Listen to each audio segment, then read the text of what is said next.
साथियों नमस्कार। जो साथी अभी एग्जामिनेशन सेंटर से बाहर आए उनसे हमने बातचीत की है और उनका कहना है कि पेपर जो वो मॉडरेट आया है और सिलेबस से ही पेपर आ रहा है। अब बात करते हैं कि जो आप लोगों का एजुकेशन एंड लीडरशिप वाला सेक्शन है, जिसे आप लोग पेडागोजी वाला सेक्शन भी कहते हैं, सिलेबस में जो आप लोगों को यूनिट 1, 2, 3, 4, 5 दी गई है, उनके अकॉर्डिंग ही आप लोगों के पेपर में सब कुछ आपसे पूछा गया है।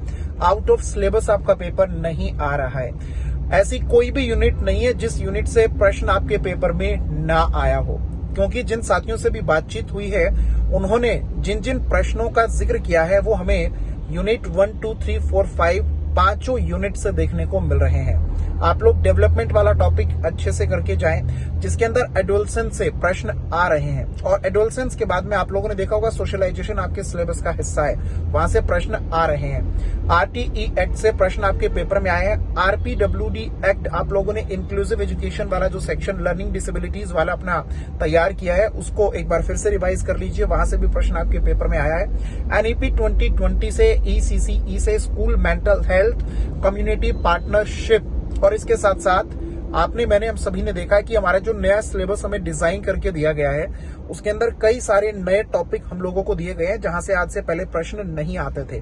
तो उन सभी नए टॉपिक से प्रश्न आपके पेपर में आ रहे हैं। ओवरऑल जिन साथियों से भी बातचीत हुई है उस बातचीत के आधार पर हम ये कह सकते हैं कि जो हमारी 5 यूनिट है एजुकेशन एंड लीडरशिप की, पांचों यूनिट हमारे लिए हर एक टॉपिक इंपोर्टेंट है।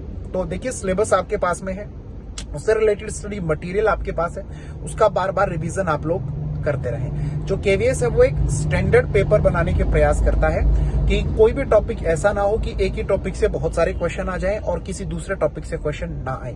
एक स्टैंडर्ड पेपर, एक प्रॉपर बहुत बढ़िया तरीके से केवीएस अपनी ओर से पेपर डिजाइन करने के प्रयास कर रहा है। हाँ, ज्यादातर साथियों का अभी तक जितने एग्जाम हुए यही कहना है कि मॉडरेट पेपर है, मॉडरेट पेपर है, मुश्किल पेपर अभी तक बताया नहीं गया है। तो इससे हम लोग एक अंदाजा तो लगा सकते हैं कि जो मेरिट लिस्ट है वो हाई जाएगी।